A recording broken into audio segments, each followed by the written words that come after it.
Hey guys, what's up? It's me, Thomas. Tonight we're back here with Wrestling with Bret with another classic pay-per-view review. Tonight we got WWE Wrestlemania 13. So yeah, basically if you know this one, you can think of a few reasons.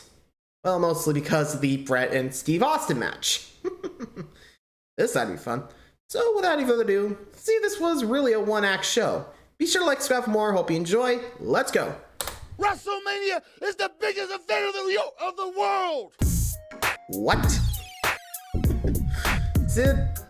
I thought I had trouble with words. 1997 is considered by many to be one of the strongest years the World Wrestling Federation ever had in terms of storytelling and character development. The new generation had all but gone away, and the Attitude Era officially was still a little bit in the distance. The pieces were in place, but the puzzle wasn't quite done yet. And that's what brings us to this week's classic review. I'm talking about WrestleMania 13 from March 23rd, 1997 at the Rosemont Horizon in suburban Chicago, Illinois. This show was nominated by Alan Jolly, Alexi Wasson, Jeremy Russell, Chris Breezy, and Michael Chapman over at patreon.com/wrestlingwithregret.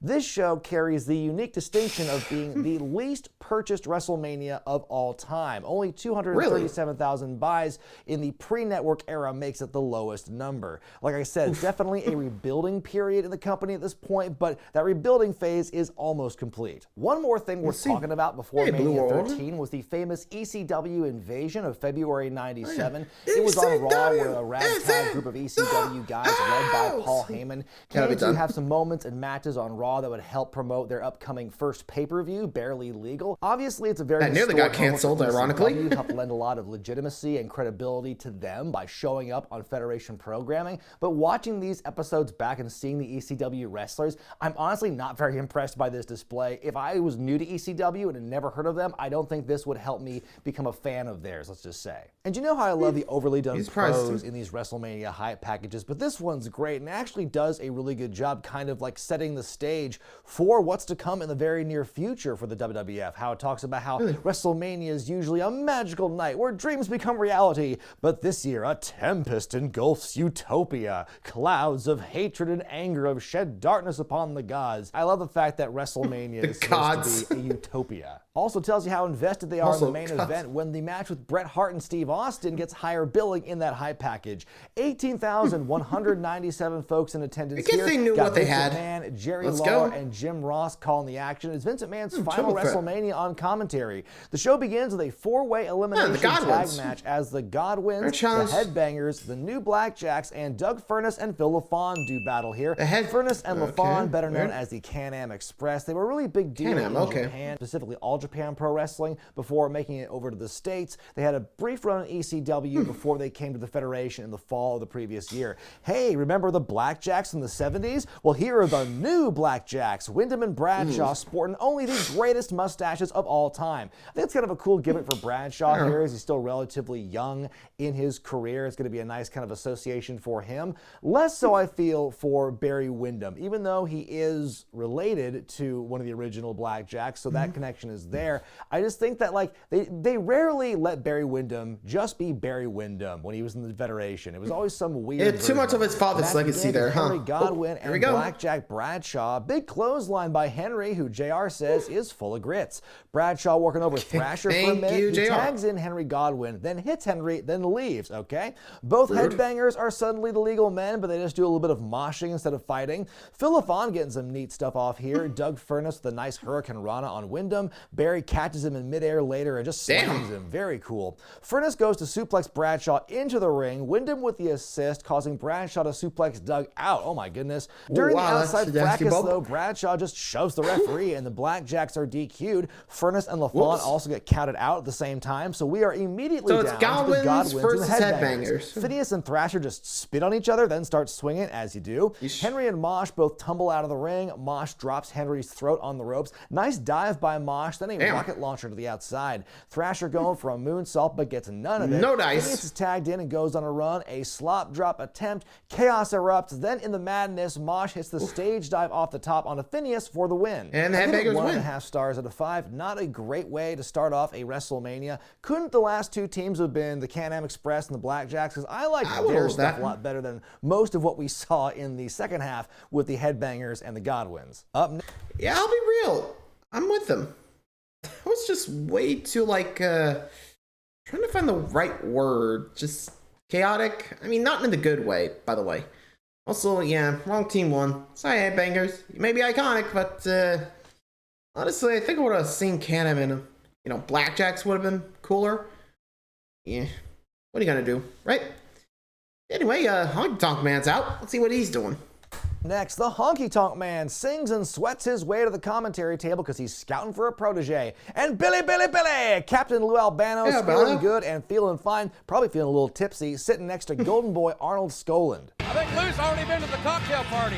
Next match here for the Intercontinental Championship as Rocky Maivia takes on the Sultan, who's accompanied by the Iron Sheik and Bob Backlund. Rocky Maivia, of course, the fresh-faced rookie, the third-generation star, just debuted this past November at Survivor Series. He beat Hunter Hearst Helmsley in a shocking upset in February, the same episode where Shawn lost his smile. His first challenge comes in the form of Fatu, who's now been rebranded as the Masked Sultan. He is not one, but two mouthpieces in Sheik and Backlund. No, we never really understand why. Rocky, though, is suffering from a little bit of why is Backlund back in the Sultan? It's not just something that we say in hindsight, but also it was being observed as it was happening that The Rock's early push as this fresh-faced rookie was not being received very well. Fans were really dumping on him. Rocky, die. Able to see through the facade. Still relatively inexperienced, and that was kind of turning the fans on him. Hence a lot of the "Die Rocky, die" chants, some of which we actually heard in the match where he won the title. It was just seen by a lot of fans at the time as someone being shoved. You can't just see there. Look, Die Rocky. In the last 25 years since this show have we heard that phrase, that exact phrase, being used for so many other stars this company's tried to push. Rocky has been getting some help though from his dad, Rocky Johnson, his tag team championship partner, Tony Atlas. Just more of that idea of the legends trying to give the young kids some shine.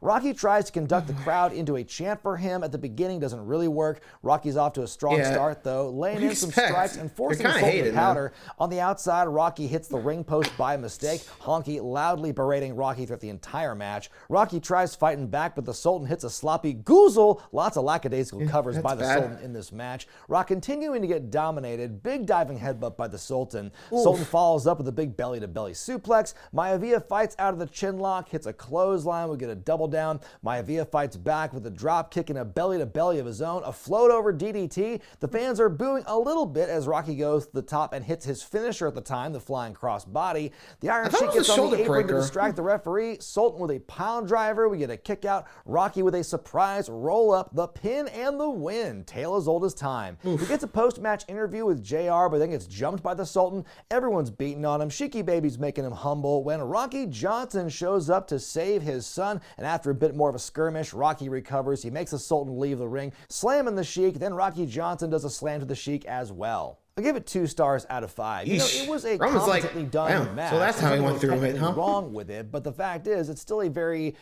basic paint by numbers, white meat, babyface, generic foreign heel kind of match, and it was kind of thrown out there. And it does feel like it had a very basic formula to it.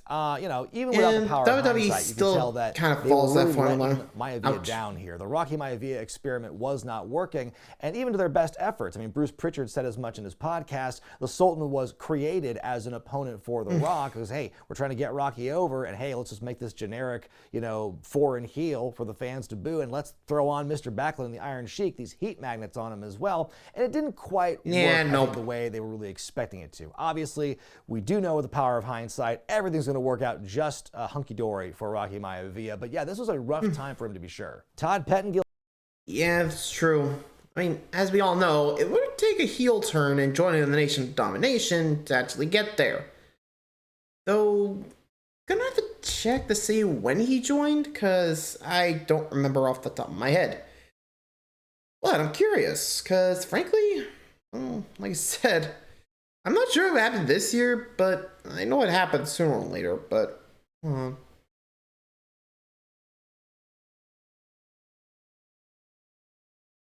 It's in August. Okay, so give it a few more months. in August 11th, 1997. Makes sense. But yeah, give it a few more months, he'll get it there.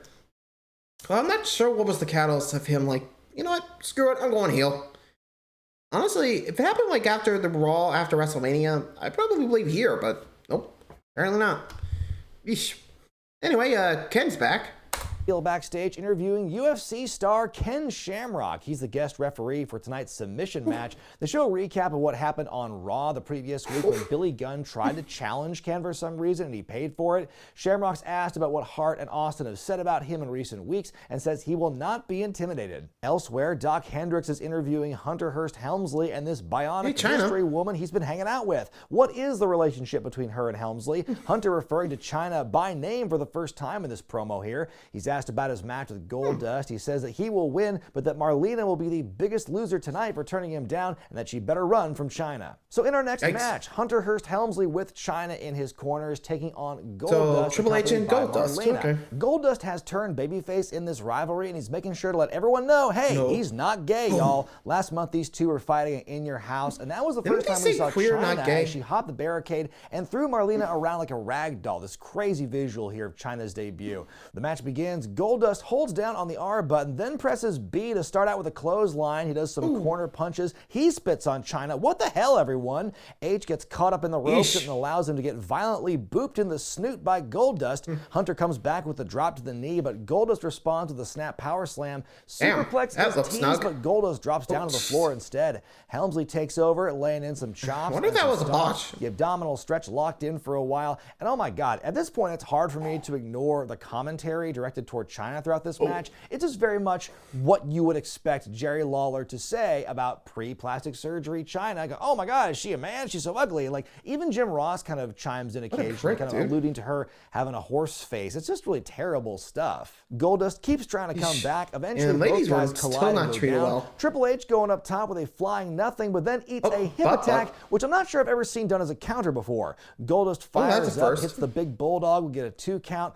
Goldust going for the curtain call, but he sees Chyna stalking Marlena on the outside, picks her up and gets her on the apron to safety, supposedly. Hunter collides with Goldust and Marlena goes flying. Chyna catches her, ragdolls her some more as Triple H hits the pedigree for the win. I think it's funny with this one in particular, like the only person in this match getting booed is Triple H because Chyna is still this big novelty and she's still so impressive that people are just kind of like compelled to cheer for her when she does stuff. And you've got, you know, babyface Goldust and Marlena here. It might not be the most emotionally charged match of the night, but it is certainly well done and tells a good story. There's this gripping moment of Goldust carrying Marlena up the ramp in his arms. It's very sad. Vince McMahon with a somber voice on commentary. Then hard cut to Shawn Michaels confused by a laptop.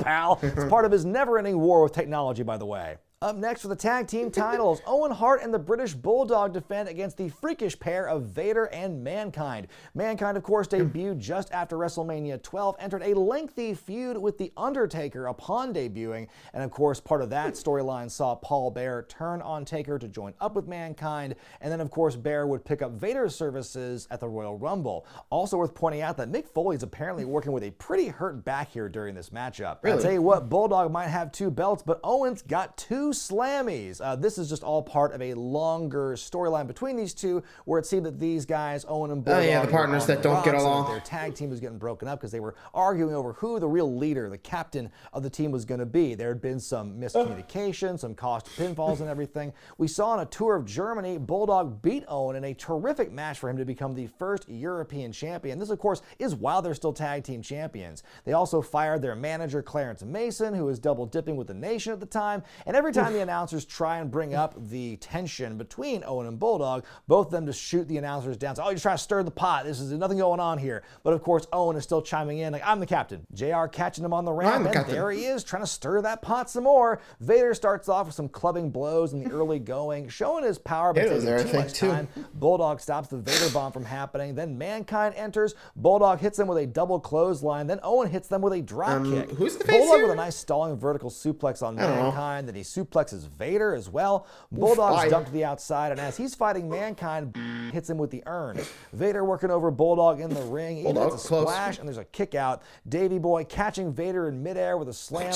In comes Owen, who works babyface in this hot tag. He gets laid out on the outside with a big double team move by Vader and Mankind, an assisted version of the cactus elbow. One of my favorite parts in this match has nothing to do with the wrestling. Just in the middle of it, they say on commentary, oh, by the way, Stu and Helen Hart are here to watch the show. And just you can hear Lawler's voice just light up. He's like, really? They're here? He's so excited to tell jokes about old people. It's like if you told a kid they were going to McDonald's for dinner. That's how excited he got. Owen's still fighting down. Don't get the bigger guys keep wearing him down. He's able to find some moments of hope, but he keeps getting cut off. On the outside, Owen catching Mankind with a suplex, finally has the opening to tag Bulldog back in. He comes out swinging. Vader's mask falls off. The power slam countered with the mandible claw. Owen collides into both of them. They take a nasty fall, but Vader's like, you know what, the claw locked in, and he keeps it locked in for an extra long time as they both get counted out, and the match just ends. Despite the disappointing finish, which on one level I understand why they did that. You've got this kind of heel versus heel team, and you want everyone to look strong, I guess. I mean, just the fact that it was basically a heel versus heel matchup, and Owen and Bulldog kind of played baby faces throughout very subtly, I thought was very interesting. But it's kind of a hidden gem, this match, because it's four workers you wouldn't often see fighting each other at this point. And so I think that Vader might have been the weak link out of all four of these guys, but still did relatively well for himself. I was very entertained overall by this match. On we go now to... I mean, you ain't wrong. It was fun to watch. But anywho, it's about that time. Just stretching out, don't mind me. Whew. Anyway, so yeah. Heel and heels, just unless you're gonna turn one babyface, don't do it, okay? Just boy. Anyway, here comes the match of the night. Bret, Steve Austin. This ought to be fun. What's considered to be the saving grace of this entire pay-per-view, it's a submission match as Bret the Hitman Hart takes on Stone Cold Steve Austin. Now, after WrestleMania 12 in the Iron Man match, Bret Hart took a bit of time off, and then when he came back, he was almost immediately confronted by Stone Cold Steve Austin, setting off a several-month feud. You had their match at Survivor Series 96 that saw Bret Hart win. Fast forward to the Royal Rumble, Stone Cold technically won the match by eliminating Bret Hart, even though he was already eliminated, but the referees missed it. Then the night after in your house, you had Austin costing Bret the championship against Psycho Sid, and of course all the other weeks between all those points where they're just beating each other up. It's often been said in this match this was where the famous double turn happens, where Bret Hart just hits a switch and becomes a heel, and Austin just hits a switch and becomes a good guy. That's not really what happens in this match. If anything, the match is just kind of like the final little bit of development in what has been going on for weeks and weeks. Like, Bret Hart has definitely been portrayed as a heel for a long time leading up to this, pretty much in the run-up at least between February and now, because he's always pegged as this complainer. He's whining about stuff. Even the announcers say he's complaining a lot, and not just Jerry Lawler on the heel commentary. Everyone's saying he's being a big whiner. And this whole thing where he's constantly fighting and bitching about championships and everything. Yeah, if they're not intending to make him a heel at this point, then they're doing a really bad job. It's definitely obvious here. Austin gets his famous glass-breaking entrance. There's a cool shot of Bret stepping over the glass to make his way to the ring. Very poetic. Austin starts off right away with a double-leg takedown. The fists are flying. Fight on the outside. Austin crotching Bret on the barricade right in front of Lou Albano and Tony Atlas. Wait, Tony Atlas has been sitting there this whole time? Where was he during the Intercontinental Championship match? Did you miss him? Helped run in and save The Rock a couple weeks before on Raw, and the Rocky Johnson was here tonight. Why couldn't he have also joined in? That was due to the famous rivalry between Johnson and Atlas. They hated each other in life. The crowd has just swarmed these guys as they make their way back to the ring. Austin grabbing some steel stairs, gets knocked back. Kind of a scary-looking place for his leg to be there. Finally back in the ring, Bret working Austin's leg. Steve avoids a big sit and hits a stunner, but of course no pinfalls here. Bret's still able to attack the leg, drags Austin to the corner, hits that perfect-looking figure four around the ring post. Bret's brought in the ring bell and a chair that somebody spilled something on. Gross. Oh. Oops. Austin gets up and dinks Bret with the chair. Lawler with his great call just going, "It's WrestleMania, baby!" Like, yeah, that's actually an appropriate time to say that. Speaking of sound bites, Jim Ross says, "It's not about talking about it. It's not talking about the past. It's not posing or covering a bald spot. This is about athleticism." Like, man, show us how you really feel, Jim. Austin attempts his first submission, then transitions into an Austin crab, but we get a rope break. Fighting goes back to the outside. It's a whole mess down there in the timekeeper's area. Austin has been busted open and just keeps pouring from there. Bit of a famous story about this one. They thought about getting color at this point, but Austin wasn't so sure. Bret kind of convinced Austin it'd be fine if he just nicked Steve. And even as Austin's about to get whipped into the corner, he's going, "Well, maybe we shouldn't." Nope, too late. He gets thrown in there, and the gig happens. And of course, the rest is history. Bret did he actually say that as just ran in there? Maybe we should Austin's legs.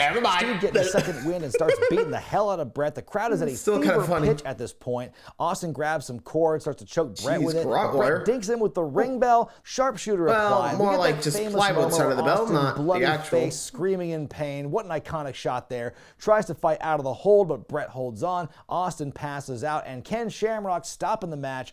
Bret's the winner, but then after the bell, he's not done. Wants to do some more damage, but Shamrock takes down Hart. Bret takes his leave, and now the double turn is officially complete. Austin has the stunner on Mike Chioda and walks out on his own. I give this one 5 stars out of 5. I mean, there's really no other way I can slice it on this one. It is one of my favorite matches. Why did he stun the ref? What did Mike Chioda do? One of the best just WWF matches of all time, in my opinion. It is as good as everyone says it is. And definitely tell a great story. This is the match that saved Mania 13 from being an all-time stinker. This one really kind of raised the stock overall of the whole show. And I think that if it wasn't for this matchup, we'd be saying a very different story. And like I said, this was kind of the completion of the double turn, but this is not really where it happens. It's not like it kind of happens in isolation, because we're seeing for weeks and weeks, and they're telegraphing this to you, that that's pretty much what's going to happen here, that Bret is going to make this full turn. And you know, the way they talked about Austin on commentary here, boy, they made him sound like a conquering hero in defeat. But yeah, and this is a match you can watch again and again and see something new and different and cool about it. I think that, yeah, all-time classic. It's definitely fun to watch. Brutal. Tom Pettengill backstage. Hey, there's the Nation. Domination. Farouk says that Ahmed Johnson and the Road Warriors will get what's coming to them.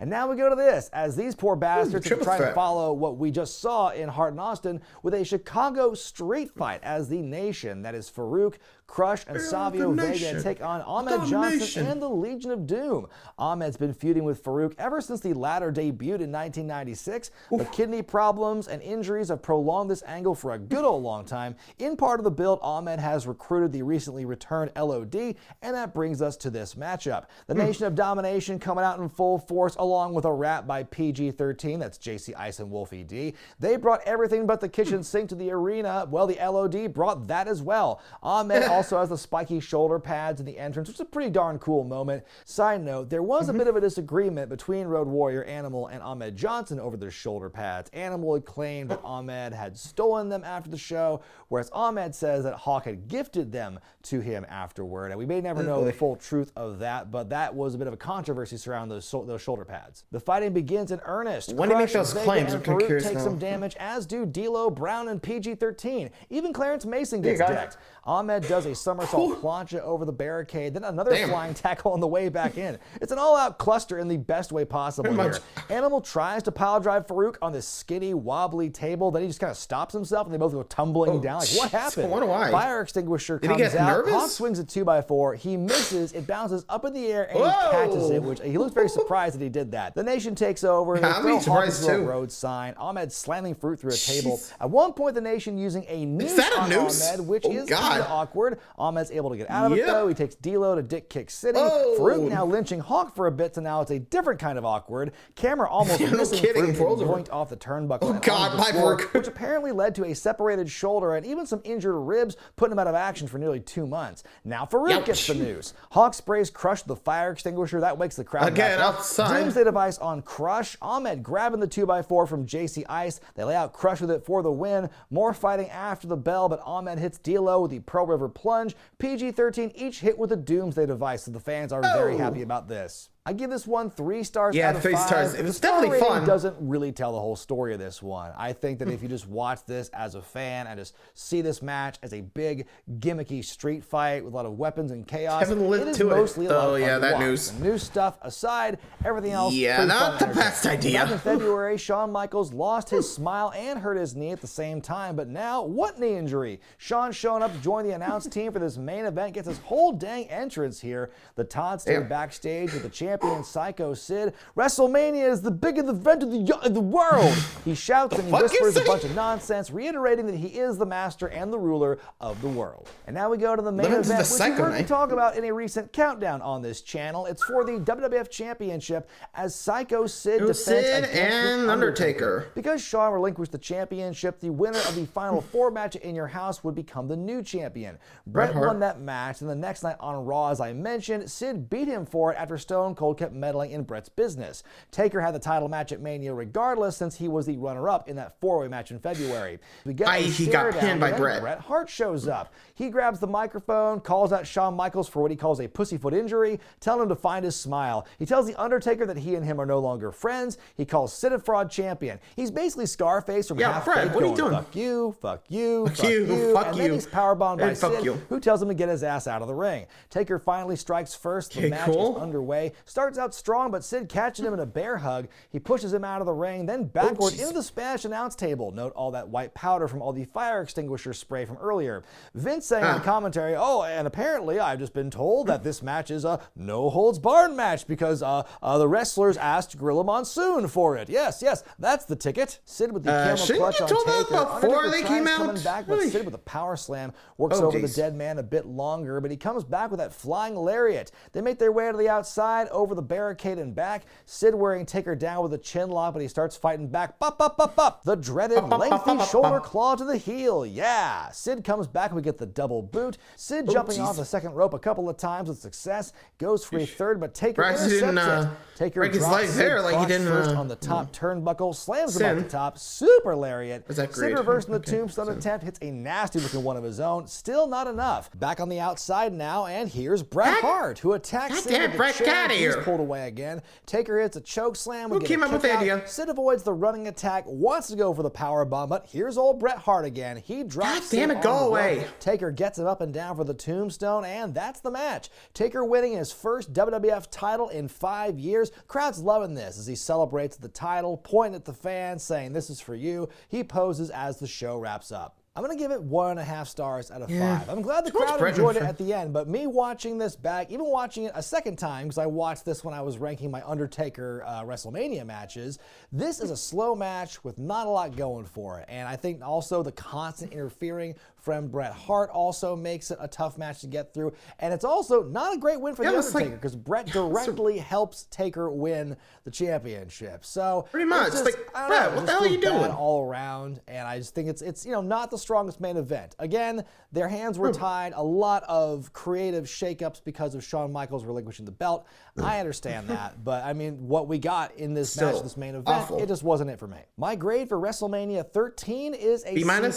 Let's get one thing out of the way. There's Hart and Austin. It's amazing. Then there's everything else pretty much on this show. Not to say that everything else was bad, because there were more good matches on this show than I remember them being. In fact, as I was going through my notes before I filmed this, I saw that I had listed 3 matches on the show as hidden gems, but there's still a couple of just kind of crap matches on this show, and one of them's the main event. And to me, that's kind of unforgivable for a show like WrestleMania. That's a really hard thing for me to overcome. This was, I think it's a middle-of-the-road show. Like, even the matches that were good, I wouldn't say were like WrestleMania, oh my God, like immortalized kind of caliber. Most of them were just like really good TV or just good pay-per-view matches, but like I wouldn't say they were main event.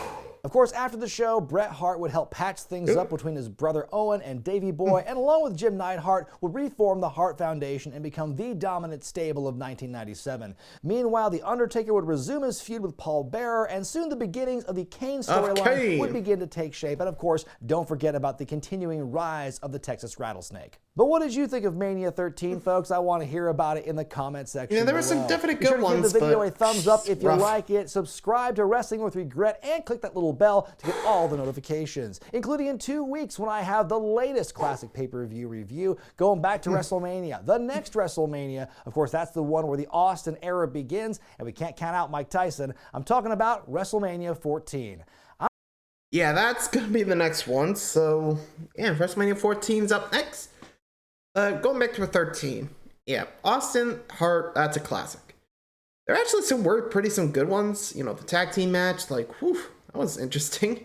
Street fight, like, whoa, what is going on out here? Yeah, can't hide all the other bad matches, but hey, at least they did their best. So, yeah, honestly, I would have given them a C+ too, but even though I did say B-, so fair enough. Anyway, let me know what you guys think of the matches. Let me know what you think of WrestleMania 13 as a whole. I'll see you in 2 weeks when we head over to WrestleMania 14. So until then, thanks for watching. Adios.